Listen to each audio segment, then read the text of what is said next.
Not quite according to plan. Complications arose, ensued, were overcome.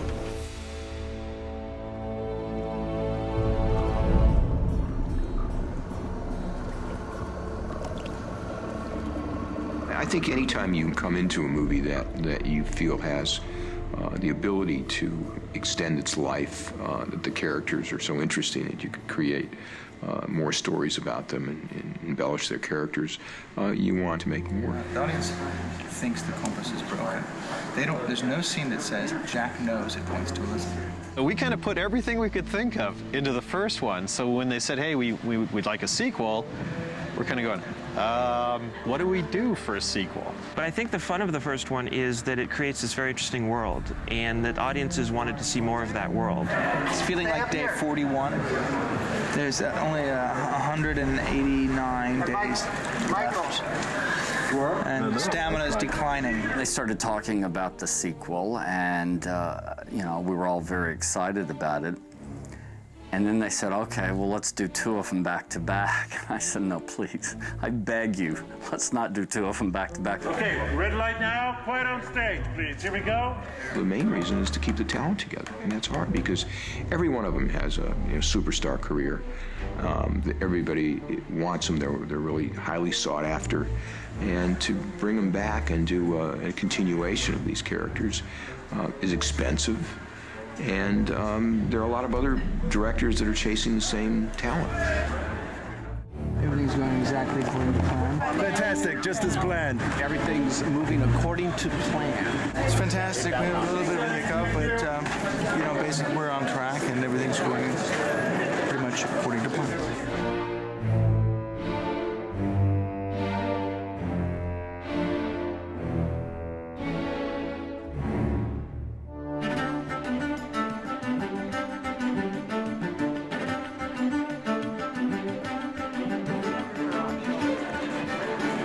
What's your name? Thank you. Garofalo. And what all are you getting today? I want this one. And typhoid, I believe.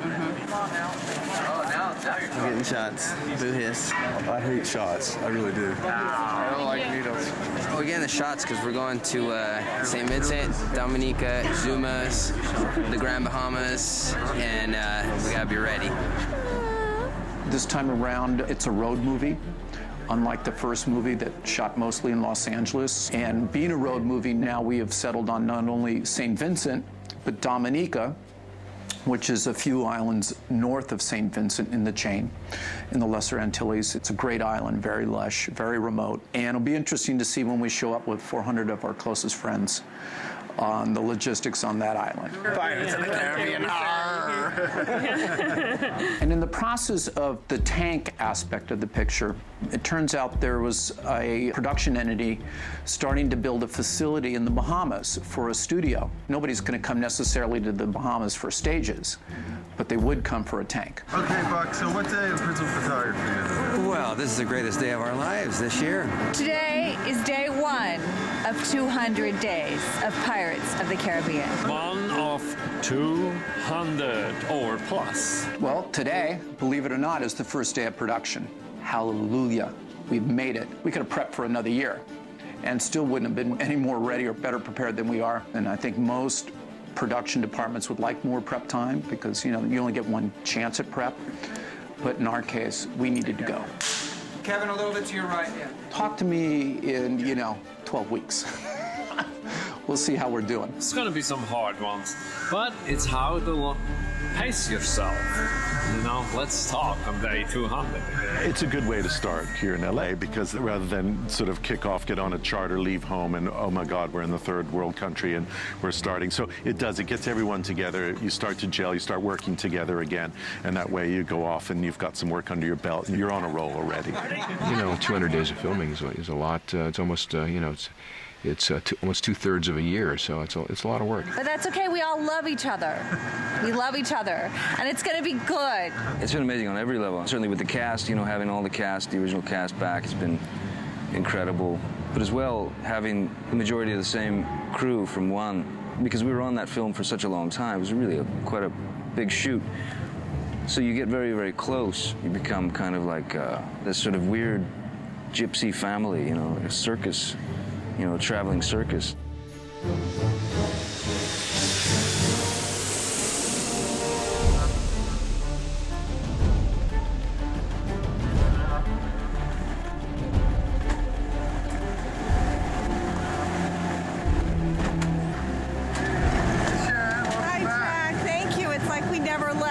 In St. Vincent, it was exactly the same as last time, which was very confusing when we all got back there and thought we really haven't left. We really have been doing this for the last 2 years and never stopped. Roll sound. Background action. There was a feeling like, did I just finish the last movie last night and I've just been to sleep and I'm coming back in? It was exactly the same. The set that we'd left extraordinarily survived 3 hurricanes. Goes to say a lot for Hollywood set builders. The art department construction for Pirates 1 did an enormous amount of construction here. One of the reasons we're here is that we have so much infrastructure here to begin with. And it is the perfect place to shoot Port Royal. Over the course of time, the weather has had its toll on a lot of elements. Our dock over there collapsed in a giant swell right before the director's scout in December. So we were frantically trying to rebuild that.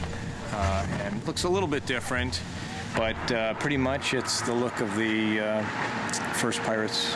I think about to here. The other ship. Okay. Like that. We felt it important that we start our P2 there. It was the place where the first film took place, Port Royal, and so that really gives us a sense of where we are in Pirates of the Caribbean. Okay. Here we go. Stand by.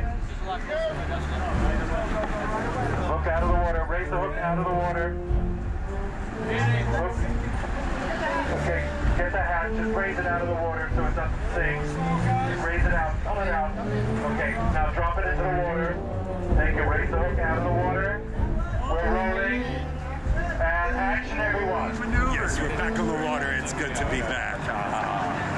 Everything's going exactly according to plan. It's the toughest thing to do in film production is shooting on water. It's never the same. The boat's constantly moving. Well, it's just kind of my boys like and girls standing on marbles over there. We'll take it to them. Everything keeps changing. Hand that to you, and I'll come and get it. You know, right when you line it up, everything moves. Everything's we're going to the fishing boat. Constantly in flux. And take the water.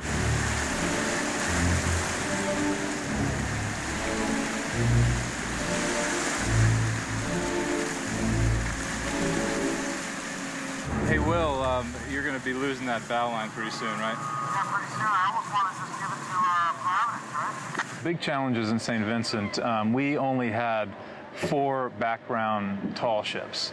And we had this Beckett's office set, and looking out the window, well, Gore would say, well, I want background here or here. So we were constantly having to move the boats around, having to shut them down, having to start them up. You guys have to wait. You have to go here. You have to go there. I mean, we had boats that were painted different colors on different sides so we could turn them a different way, and it would be a new ship doing something else. It's going okay. 2 boats that don't have motors, though, so it makes it a little more challenging as you're tugboating everything around. And then we have a lighting barge as well to get that locked off in the perfect position. And then we have water transpo going the whole time, so it's kind of busy in the harbor right now. We're just trying to keep it safe and not run into anything. We have mooring lines all over the place, too, so a lot of stuff to keep track of. And so we're on the 17th hour of our day, and we're still trying to kill bilge pumps on boats to get the shot. We haven't got a shot off tonight, and we have 10 to go. Making these movies look as beautiful as the first one, it's all about positioning boats for the right light and getting sails full, so that means in the right wind. Well, like everything on this movie, it's clockwork, precision. The water is moving and cameras are moving. It's precision filmmaking at its finest. The boat is moving and light is moving. It's perfection. And wind is moving and everything is moving. We need to find a flaw because otherwise we might insult the gods, and we don't want to do that. We're not doing as much boat work here in the Caribbean because it's stuff that needs to be in overcast weather, in the rain, on a gimbal. So we've taken all our boat work to the Bahamas into the tank.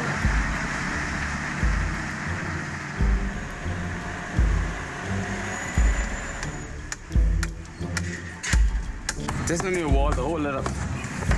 So when the hurricane comes, it will blow away the sun. So they say.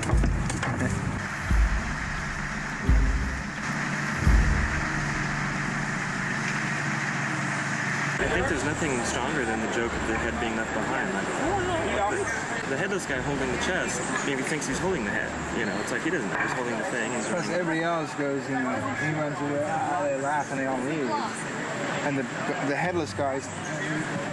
We figured that if we were going to write a script that made the crew come out and spend, 10 weeks in paradise, it was our obligation to be there with them the whole time. Barbossa's original plan, I don't think, was to be on a ship. There's also the interesting fact that we're shooting both Pirates 2 and Pirates 3 at the same time, and we haven't finished the Pirate 3 script yet. So I think it's sort of like, and let's keep them close by and away from any distractions and where we can monitor them at all times. I think Barbossa would have the same thought process. Barbossa's thinking, no, I've done you a good deed. We know the story.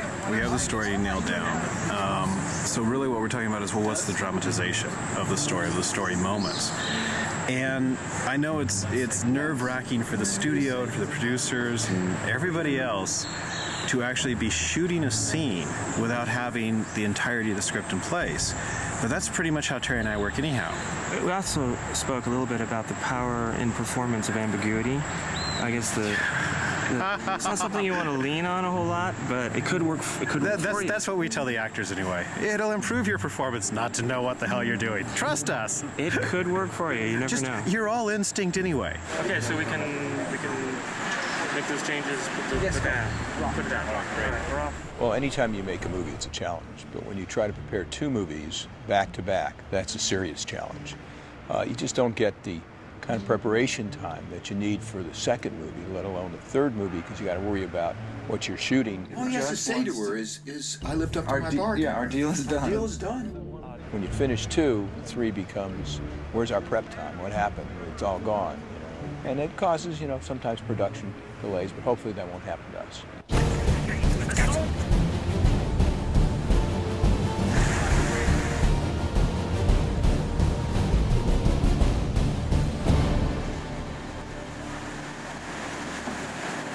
Hey, just pass on to Pizza Green. There's a lot of debris floating around in there, just so he knows. I showed up for my first day on this job, and they said, okay, we have this shot we need you to do. There's these coffins being dropped off a cliff. I had to go into the water and shoot from the water side, coffins being dropped from a cliff, but there were 20-foot waves smashing into the cliff and sending water literally 50 feet up into the sky. I had 2 safety divers looking out behind me for big sets of waves coming, and we literally had to stop filming, turn around and duck dive our cameras through these giant swells that could have just tossed us right onto the cliff. Gore has gotten very interested in exploring the interface of where water and air meet. He wants the audience to feel like they're right down there at water level, where the water is flowing, and there's a lot of water flowing in the Caribbean.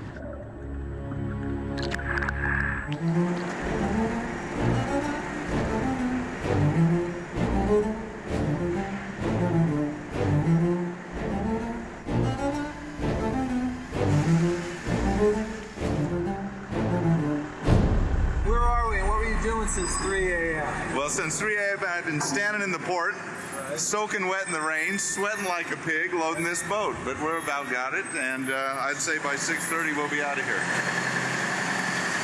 St. Vincent to Dominica, we're sea, land, and air. We're putting all the rolling stock, the boats, and all the containers on this ship. It's about a 10-hour boat cruise over there. I'm going to ride the boat over. The fellas will be there at, let's say, 3 a.m. to unload. I would say right here we have 225 pieces of equipment that, trucks, cars, things that roll around. Literally, these ships that we're loading are 600-foot-long freighter ships, and we're loading them to the point where, I'm not exaggerating, you couldn't get a motorcycle on. I mean, that's how tight we are on all of our vessels. You can't, literally 1 inch between trucks and walking over lashing. I think the hours are getting tough and the travel times are tough. I think it's more of an exercise in sleep deprivation. That's the biggest challenge, is keeping your crew rested and being safe. But you always feel good if you do the right things and you get through it, no one gets hurt, and you get there on time. And it's like any job, if you do it well, you're satisfied. So you just hope you do the best you can.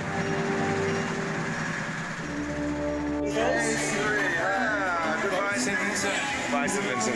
We are at the airport in St. Vincent, and we are moving the crew basically from St. Vincent to Dominica, so we can start shooting over there. Verbinski.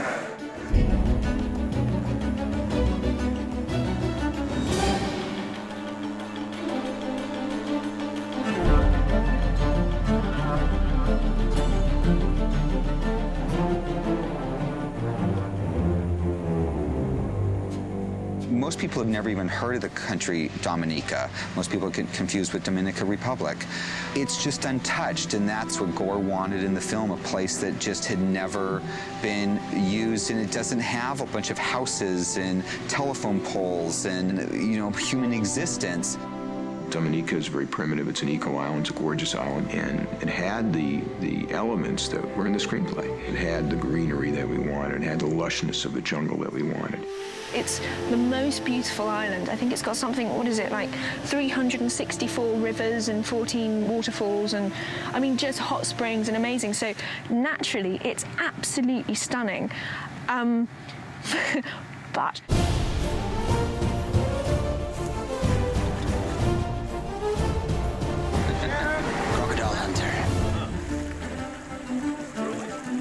Originally, when they brought up Dominica, everybody said the exact same thing. Number one, you're insane. Number two, how are you going to shoot this? And number three, you're insane. It doesn't have the infrastructure for us. It's so big, it's so spread out. No matter where we shoot, somebody will have to drive at least 2 hours each way to work every day.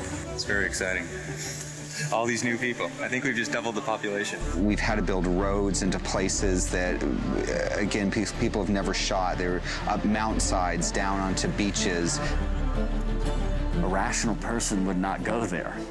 And not only are you going there, but you're going to bring 500 of your closest friends and hundreds of tons of equipment.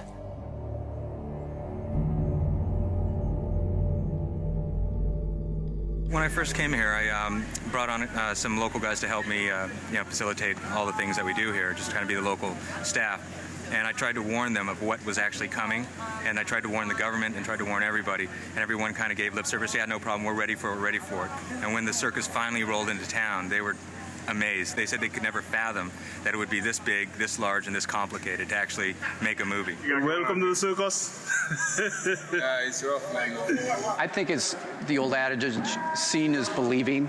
And even though they hear and it registers in their mind that you're going to have over 50 rolling stock, 20 containers, and all the logistics, once they start to see it, we literally had a procession from one end of the island to the other of our equipment as it came out of the port to the north end of the island. And we have way too many people here for what the infrastructure can support. It's completely undeveloped.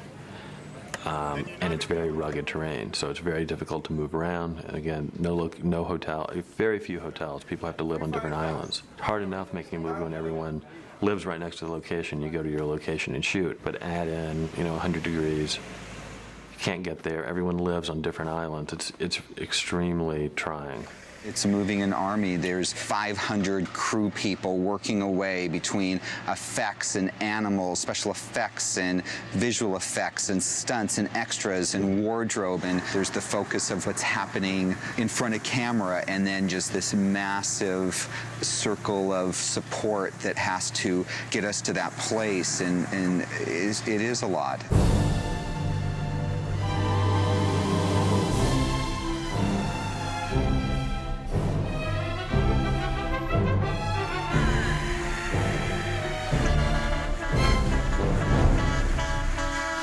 Truly, the Hollywood drivers, the good ones, are the best drivers around, because we go to places where trucks aren't supposed to go. We do it every day of our lives in LA.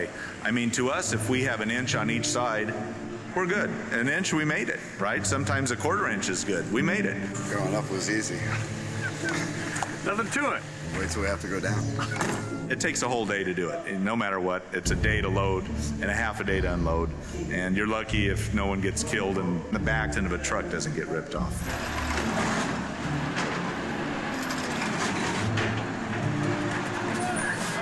It's amazing. I don't know of any place else, certainly in the United States, where we could have taken over the roads like we have. 90% of the time we park the whole company on the road, a 2-lane narrow road in the mountains, and then people go by 1 lane at a time. Word on the street, stay out of the street. We've had 9 near-death experiences, 4 very close calls, and a piece of bamboo got run over. The government, to my knowledge, never had a problem with it, and we really were fortunate. Otherwise, we'd have still been shooting. If we had to be, the equipment had to be as far away as the closest big soccer field, you know, it wouldn't have worked. The police have all worked with us really well to control the roads and control the traffic, and I think generally it's been moving the way that we planned on. The only thing that caused some problems were the torrential rainstorms, and it seems like every time we move to a location, the first day we're there, it rains really hard and we end up tearing up the playing field that we park on. We're not shooting. We're not shooting today, right now. It's raining.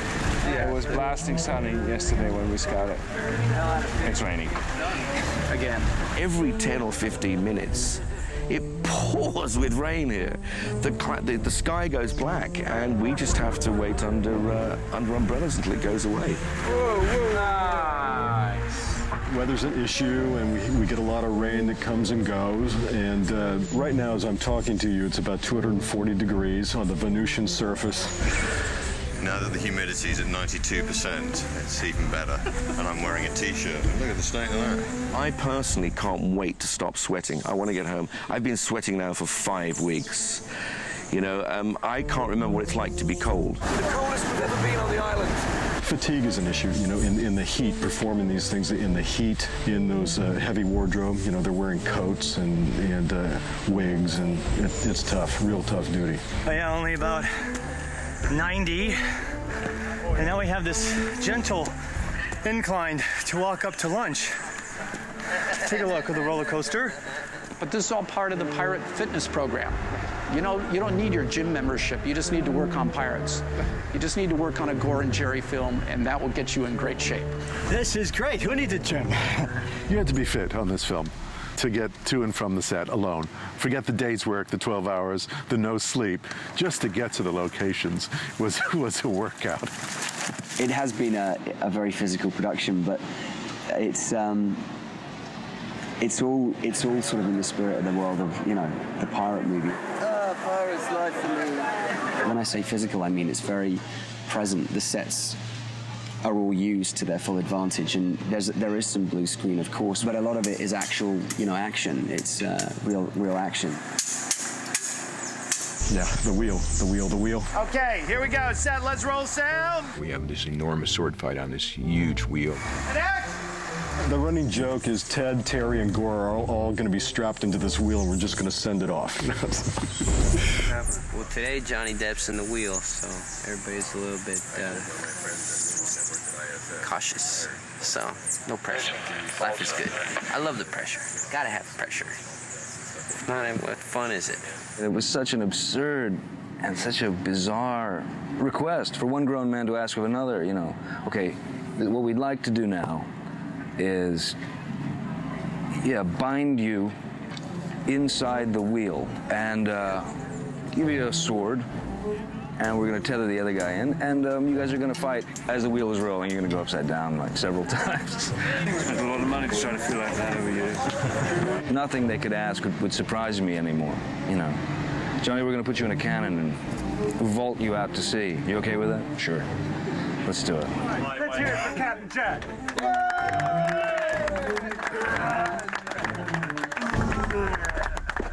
We spent many days harnessed on the inside of a wheel, just like doing crazy fights going up and down and round and round. I mean, it would make a really fun sort of ride in an amusement park if it weren't so uncomfortable.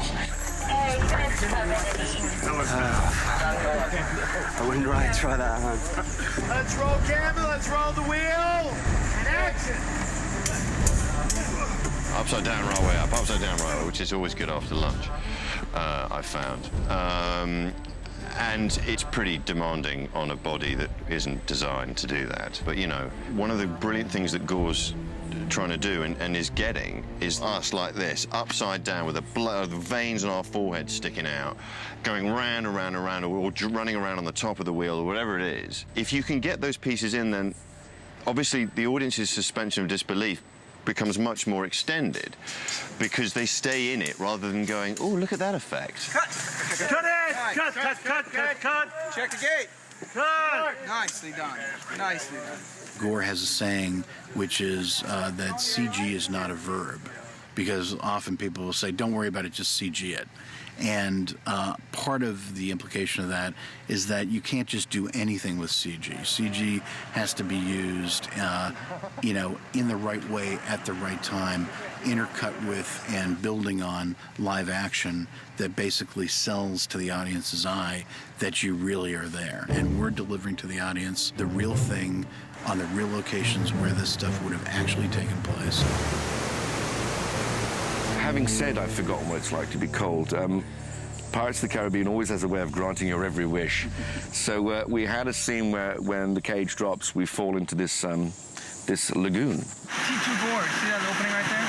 Yeah. That's where we're going. Gore and I fell in love with this place when we saw it. We actually saw it driving on Scout on one of those folders, like one of those Welcome to Dominica tourist folders. You go to see all these girls and they're, oh, what is that? And it drives, oh, it's up there in the mountains. Let's go check it out. It was in the rainforest, and it actually is a gorge with a waterfall at the end of it. It was probably 100 feet long, and it kind of serpentine passage. It was dark, and it had trees and the rainforest over. It was, breathtaking location.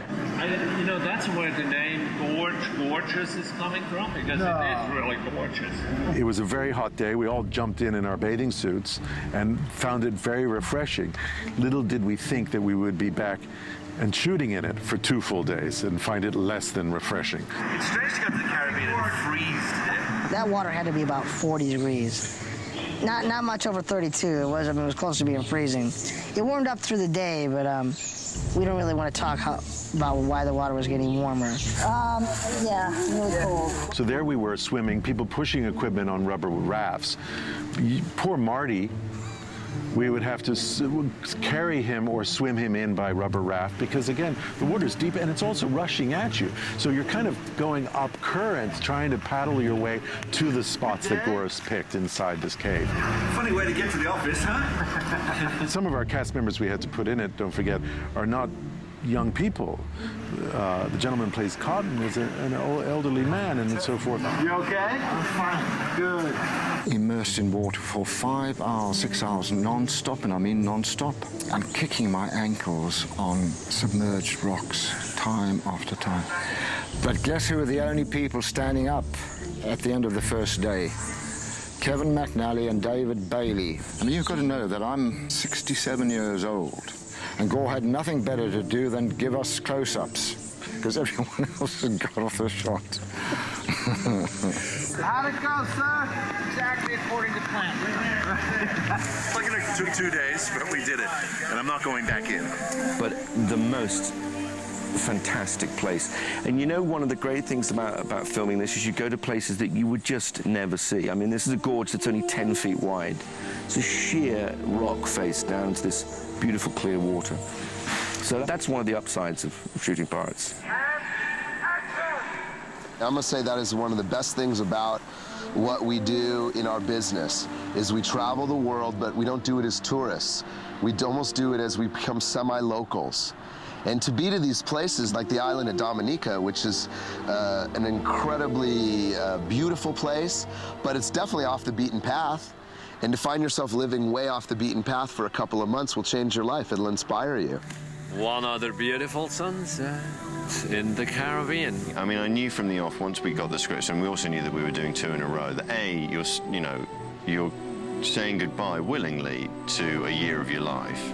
And part of that is to go to places that you've never been and to, deal with the conditions as and how you find them. And it's not always easy, but it's the adventure, isn't it? It's an adventure. It's just the adventurous spirit of the pirate movie. And in order to give the pirate movie that adventure, I think you need to have that adventure within yourself. And it's like being in a pirate movie half the time, jumping into water, jumping off beaches and off boats. You're actually living the ride, as they say.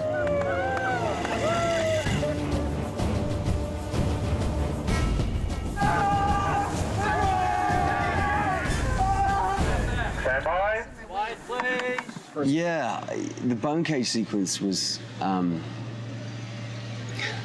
Ready and action!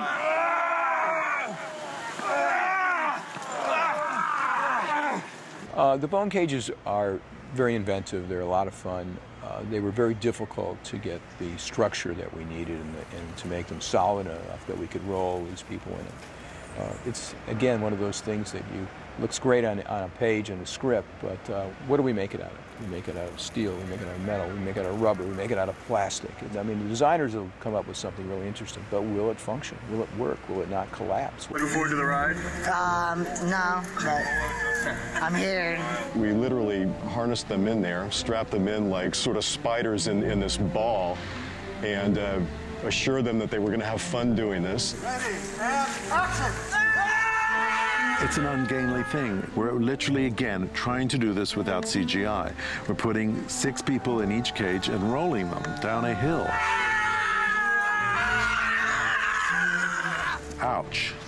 Well, we've been filming this cage for quite a while, and we've got a lot of mixed stuntmen and actors, and I think Gore decided he really wanted close-up of the actors screaming, so he thought the best way to do that was to put us inside, which he did, and no acting required. Ready and action! We pick up the cage and we're running with these cages, and when you have 6 people holding up a cage and running, it's like, everybody's in there, and if one person makes a false move and trips, then everybody goes down and everybody's legs are between the cage, and so it's just, it was funny and a mess. This is the last day in Dominica, and Gore's just trying to punish us. That's what it is. It was pretty difficult to navigate with 6 people and 12 legs sticking out of this thing and trying to run in unison down there. I think everybody was happy about the work that they did, but also glad to see the last of the bone cages. It is the last, isn't it? I am so excited about this last shot here in Dominica. I can't wait to call it. You see the hill up here? We're going to roll a bone cage all the way down the hill with dummies in it. It's going to jump this cliff, and we should go out with a bang. Okay, ready? Ready and action!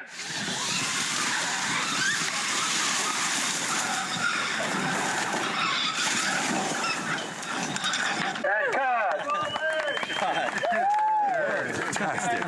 Keep going. I hope we kept going. Yeah. Everybody's a little tense. Everybody wants off this rock. I'm ready to get off this island of Dominica. I feel tired and I want to get off this island, somewhere flat, where there's no more hills to climb. Goodbye, Dominica. Isn't that beautiful? Yeah. See ya. Bye, Dominica. This weekend we are moving to the Exumas, which is the southern end of the Bahamas, and there we're doing part of the start and the finish of our 3-way sword fight. Basically out on this little island called White's Key that spends half the day underwater due to the tides.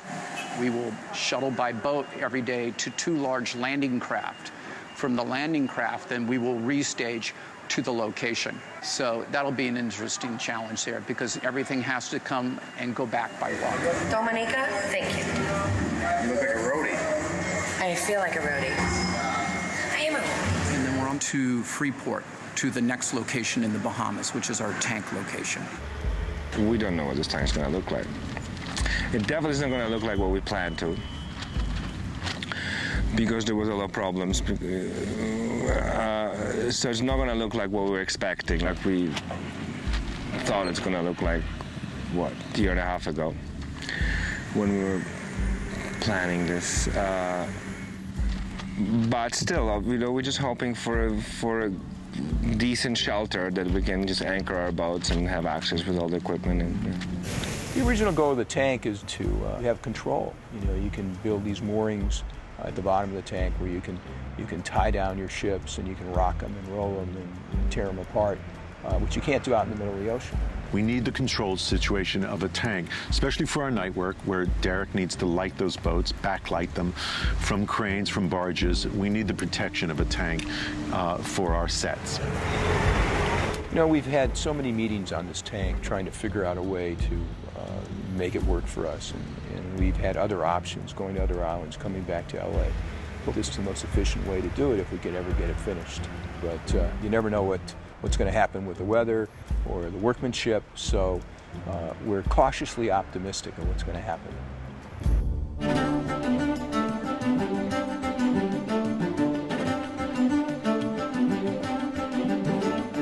One of the things that I think, you know, you missed in the first movie for a Caribbean movie was that turquoise water, you know, that really bright fluorescent blue turquoise of the ocean that you get only in the Caribbean. And that is something that has been very well covered on this movie. Look at this. It's beautiful.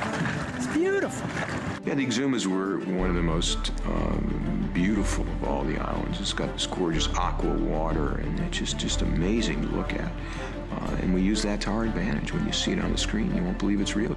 Exumas had some of the most beautiful white sand beaches you would ever see. And we've done something that I'm sure no other movie has ever done. We've picked a location to film at that during part of the day is completely underwater. By that time, nothing would faze me. Okay, so the location's underwater. The tide actually completely buries the island, or the spit, or the sandbar, or whatever we're calling this at this point. Who picked this spot anyway? That would be Gore. So the idea was to find a spectacular piece of sand that from an aerial shot would have this great image of three guys sword fighting across it. So Gore and the art director and myself and the DP all went for helicopter rides through the Bahamas looking for this perfect island. We got in a helicopter and we came in, we landed, and I said, this is it. And then by the time we got home, we realized that half of it, when tide comes in, disappears.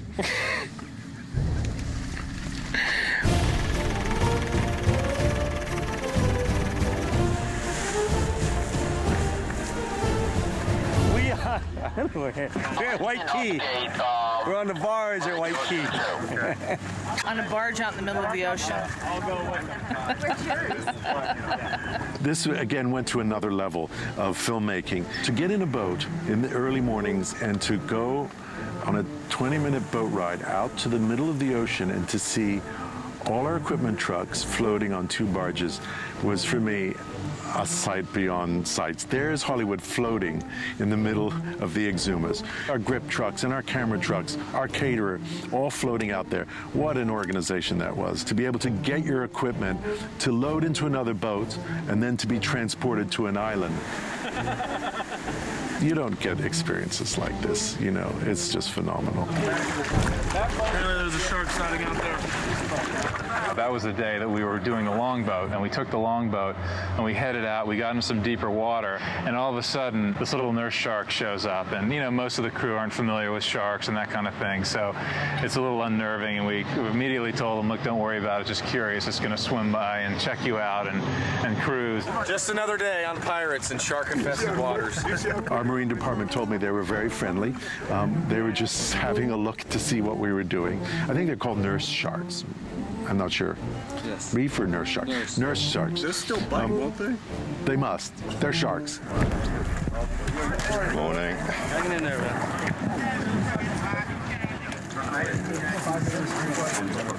Evening. Hello. Hello, everybody. Day 2 here on the island. Day 2 of 7. Sure.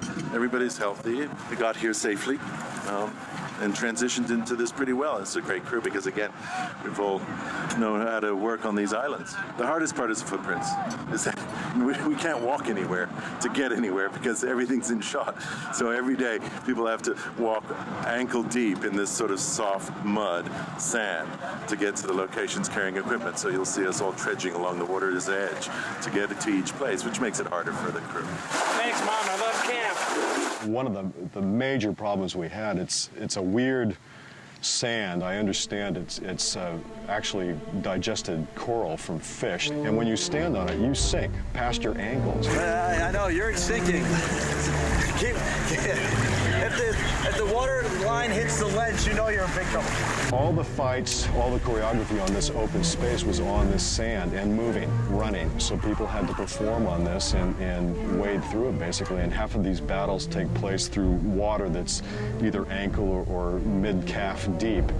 So that was difficult. It's hard to walk in the sand, let alone run in it. Ready, and action! You're in full regalia, running through the water. It was just exhausting. It was days and days and days of that.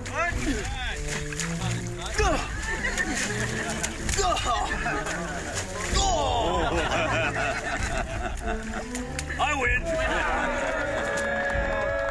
It's been great. Thank you. See you all. Have a nice day off. And so as the sun sets on another great adventure for Pirates of the Caribbean, it's a wrap and another weekend for us.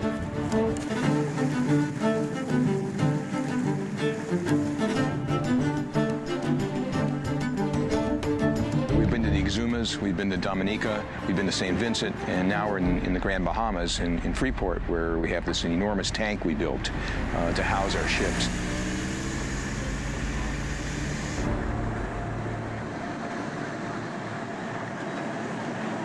Our movie, as you know, takes place mostly on the water, especially P3, on boats. So we have 3, 4, 5 boats that all need to be manipulated, gimbaled, or shot in a tank because of the complexities of the sequences with our Kraken, our visual effects, whatever the script throws at these boats. So we needed a tank that would accommodate more than one boat. On a conventional gimbal, you have to basically build a boat in a tank and then flood it with water. I mean, that would be just totally impossible for us to do logistically. So we settled for a design of the tank that we actually can bring the boat in, anchor it, have some kind of a pulley system to gimbal, and take a boat out and bring another one in. We needed 25 feet of water to build these gimbals where we put these cement rods and steel rods into the ground to hold the ship so we could tip it back and forth. And what we didn't realize is that as we were dredging the sand out, the minute the storms came in, all the sand just came right back in again. And so we had to re-engineer it to get a wall up to protect us from the sand, and had to bring in more of these excavating machines to get the sand out and get the thing done. Everything we got back was the tank will be ready, the tank will be ready. Just get out of Dominica on time. You know, just get out of Dominica, worry about your own problems. And, you know, you were here, we showed up, 400 people, trailers, motorhome, and it was a construction site. And for whatever reason, they didn't get the work done that was needed to get done. And so we have our entire cast and crew just sitting around staring at a tank that's not ready to film. And so we're going to have to figure out something to do. This is not a great day for production. I mean, see what's happening here, these tests, preliminary tests with the buoyancy pin barges there? That was supposed to be April, right? And we were supposed to be shooting, I can't remember, it's like 4 months ago we were supposed to be shooting on a tank. This is the first gimbal test.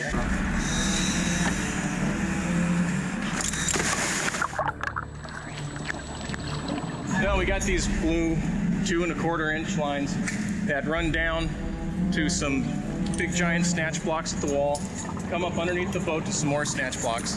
Then they come up to some 2-inch shackles, and then there's these big pads welded on the bottom of the pearl in 4 different positions in all corners of the boat, and we're hooking our lines up to that. And then as we pull down and rock the boat, you know, you get that kind of, we'll be getting that kind of motion out of it today. Okay, ready to pull it over. Ready to go? Ready. Okay, I'm gonna start taking some weight up.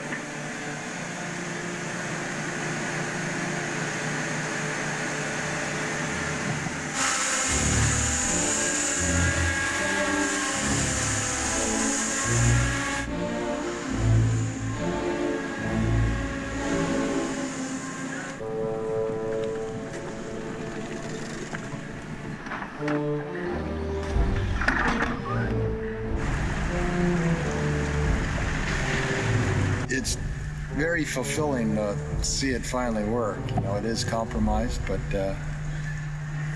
it's a long time coming. It's not all that Gore wants, but considering, I'm glad we've gotten this far. This is great. I mean, Gore was really happy when he saw the initial test last night, and this is a home run for everybody involved because, we can finally get in the tank now and get some work done.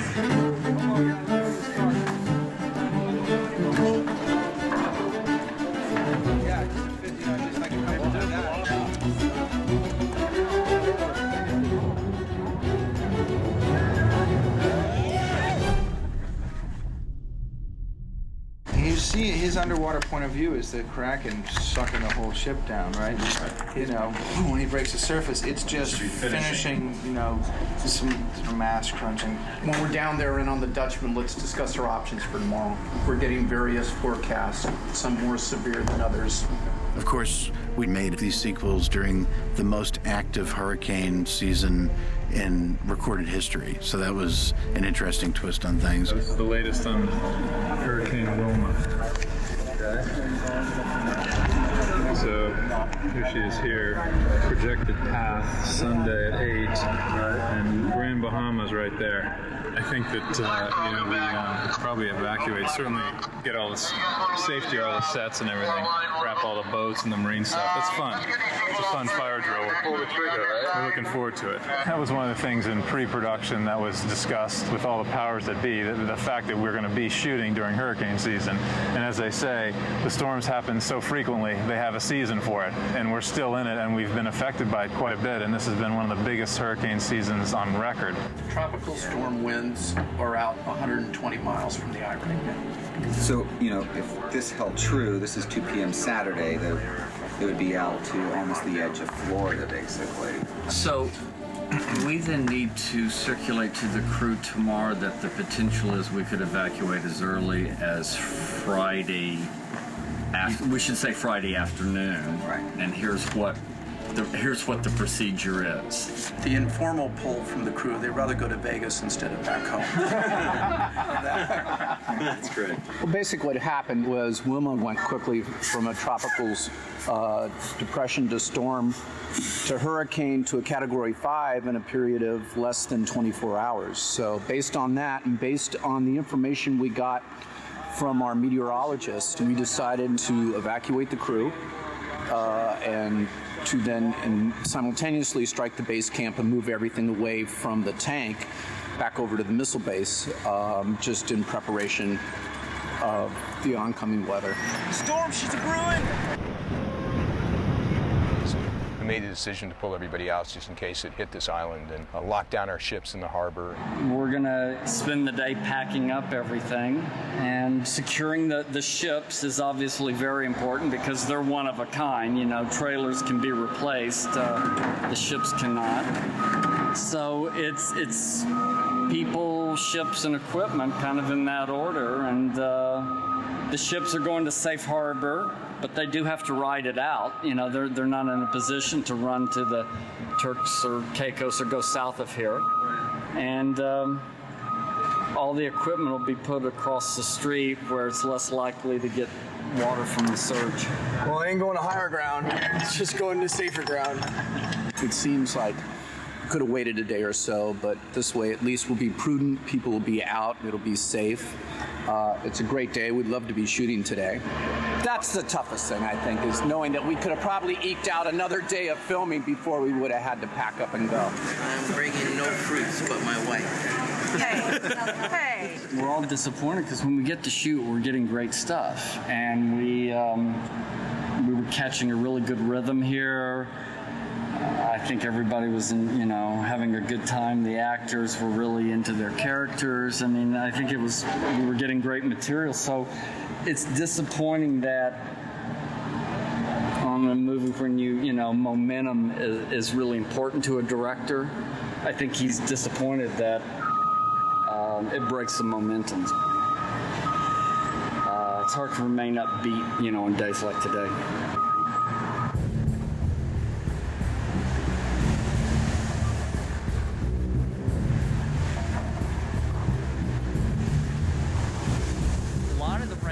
Moving offshore, and the strongest part of the eye wall heading down through the northern Bahamas.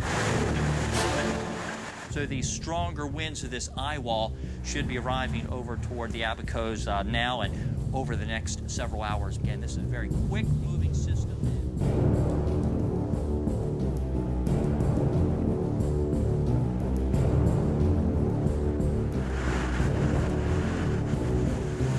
This is devastation.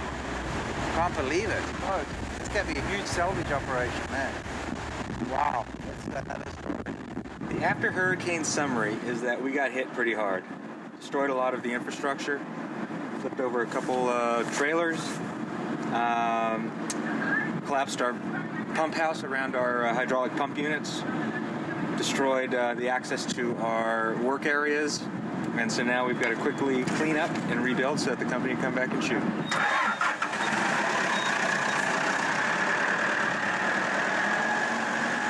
Our two main picture boats, the Black Pearl and the Flying Dutchman, are okay.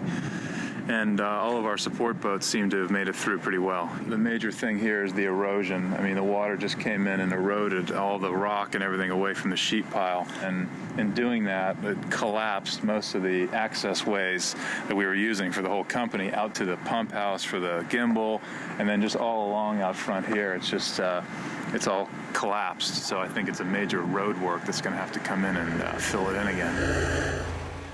The hurricane hit here, they had, I guess, over 120 mile-an-hour winds, and that damaged quite a bit of the island. But fortunately for us, we only had minor damage considering what could have happened. There are a number of weather problems that weren't just about hurricanes, but also just about high seas and things like that. And again, you can't predict that. If we're trying to shoot something on a ship, but we're on a crane on a barge next to the ship, if you've got more than 3 or 4 foot seas, you can't shoot. Because of weather, we have to evacuate this ship. We're evacuating the ship. It's deemed unsafe. We snapped a line here. The whole set could fall over, so... We're evacuating the ship right now. Huh? We're evacuating the Endeavor, so let's hold off on Johnny. We're evacuating the ship.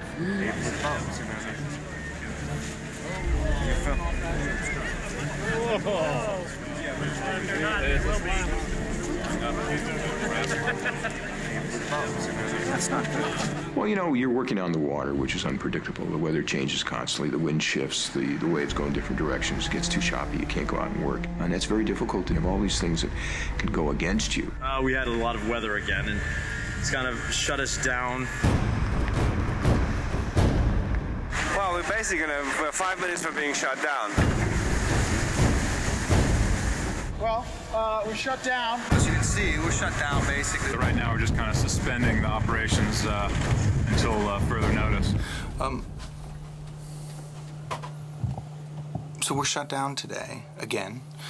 And all of our equipment is in the Exumas, which we're supposed to be getting on a plane and traveling to today, but it's too rough in the Exumas to film. It's too rough to get Zodiacs to the boat. We were going down to the Exumas to shoot three-way sword fight work that we owe for the end of P2. So we were basically committed to a 4-day shoot, moving the entire crew down to the Exumas, hotels, everything. So all the gear went onto these massive barges, camera trucks, all the wardrobe, all the props, everything we needed to shoot those scenes. And basically, a storm came out of nowhere on the radar. And the guys are having a tough time. They had to actually take refuge with all the ships. They didn't get down there. They had to stop and kind of circle their wagons. So we're here without camera. We're here without props. We're here without wardrobe. We're here with nothing to shoot. So everybody's just kind of assessing, what can we do? I think what you see on screen, there will be zero effect. I think ultimately we're going to get it done. I think it's just been much longer process, and it's been grueling on the crew, being away from their families, Wilma shutting us down, the schedule changing, the tank not being completed on time, rain days, weather days, coming out of nowhere. It's been hard. It's been hard to get a rhythm. You shoot for a week, 2 weeks, and then you're shut down, and then you shoot for 2 weeks, and then you're shut down. We haven't been doing a nice 80 days or 70 days or 60 days even. Mm-hmm. We've been doing 14 days and then stopping. So that's very frustrating.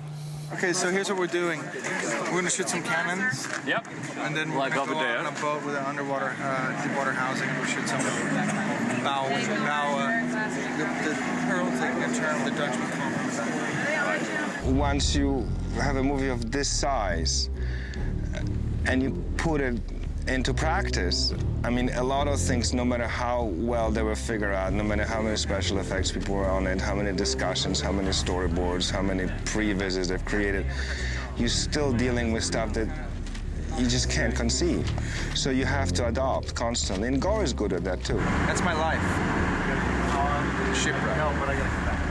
It is stamina. When you go into day 150, you know, and you're saying, oh my God, you know, I still got 50 days to go to finish this movie. You know, it's daunting, and you know, Gore has that kind of strong work ethic, never tiring, never showing the anger of the events that unfold in front of him, from a hurricane to a bad storm. Those things kind of figures out a way to work around it. Yeah, but the problem is, the rougher it is, the better it looks on film. I'd say that the biggest challenge with the tank for the Marine Department was trying to create a controllable area to shoot, you know, and right now we just we don't have a lot of control over the environment. I don't know if you can see out here or not, but there's a sheet pile wall that's just under the surface of the water. At low tide, it's just kissing the surface. At high tide, the surge comes over the wall and allows a little bit more wave action than just the wind chop that you get at low tide. The tank is basically three-walled, so as the ocean's energy bounces off it, it creates its own wave pool. And the whole idea behind the tank was to create a controllable environment with a gimbal. So we haven't really had the opportunity to get into that much because it's a pretty live environment.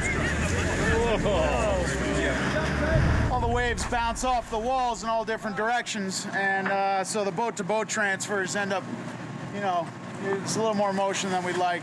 Boat-to-boat transfers in our world is the most dangerous thing we deal with on a daily basis, constantly. Yesterday was a great example of that, where we were holding the Black Pearl against the wind. We had like a 4-foot swell rolling in there, and although we've designed these nice little ramps with push knees that come down, the inflatables come up to them, there's still, you know, there's still that misstep. So we're always trying to remind people about the boat-to-boat transfers, but you know, so far we've been okay. 25 knots. 22. You just have to understand that you do not have a complete control over it. Once you accept that, then you can get creative. There's so much beauty in coincidence, you know. If you're just open to it, you can capture it. There's the odd moment, as you know, you lose the 8th pound in weight a day from just sweating so much, where you kind of think, oh, I could do without this. And then you just kind of remember where you are and what you're doing. And, you know, at the risk of sounding a bit kind of holier than thou, but, you know, anything other than pathetically grateful is an inappropriate response, I think.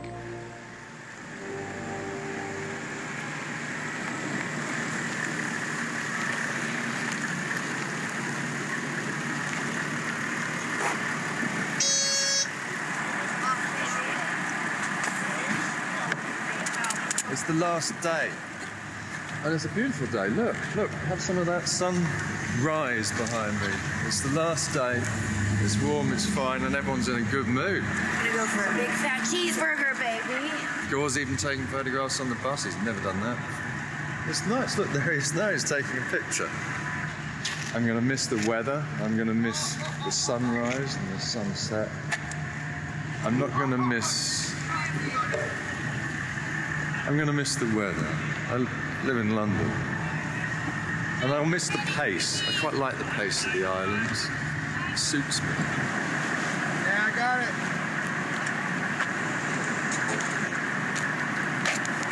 Oh, boy. First of all, I want to personally thank everybody and let them know they're working on something that's really extraordinary. So know that you're all working on something really special. This will go on for your kids and your grandkids. This will be a series of films that will go on forever, long after we're gone. So I want to thank you from the bottom of our heart for a great creative team, a great crew, and everybody involved with the show. Thank you so much. When this is done, I'll have been on this over 2 years. So I wouldn't take a project of that length unless I knew we were doing something special. And I believe in that. And I believe everybody that's working on this probably probably to a man and a woman, believes that too. And, you know, it's been a hard project, but that's what gives us the ability to drive on and see this out to the end. Thank you so much. Bohemian Rhapsody. No matter who I talk to or where I go, if you mention that you worked on Pirates of the Caribbean and you say you're working on the next one, they're just desperate to see it. The expectations are enormously high, which is scary, that you live up to their expectations. I know the creative material is there. I know they made a terrific movie, but you never know until you put it in front of an audience. There's a lot to look forward to in terms of,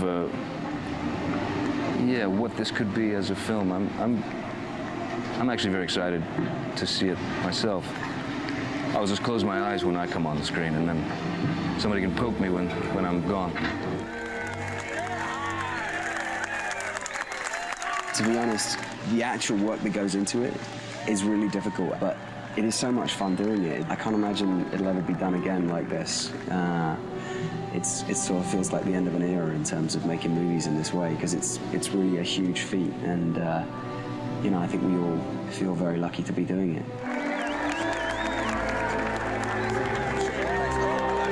These movies logistically are becoming so large and so expensive that to actually go out and build 4 or 5 ships and putting the marine units behind them and going to all these remote locations so that everything that's on film, you were really there. The long-term ability for Hollywood to afford to do that may be kind of waning at this point, but if so, then we're going out with a bang. So.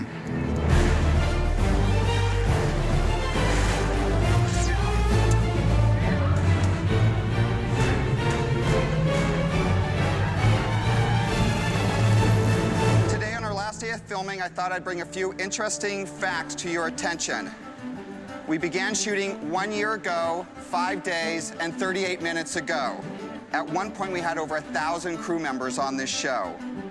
Our travel coordinator has booked over 10,000 one-way tickets on this movie.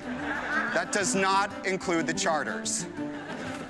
I know we've all worked on some big movies, but here are some interesting numbers. Number of cell phones distributed in Dominica, 475. Number of batteries used by sound, over 6,000. Number of costumes created, over 8,500. At one time, we had over 200 walkies on the show, and to date, we've lost 70. Between ship rigging, marine, set dressing, and props, we've used 463,000 feet of rope. That's over 87 miles of rope. Between Transmo and Marine, we use 706,000 gallons of fuel. To put that in perspective, if you're lucky enough to have a car that got 30 miles to the gallon, you could circumference the Earth 822 times. Between first unit, second unit, and element unit, we've shot 355 miles of film. That's Los Angeles to Sacramento. I just want to thank a couple of departments here.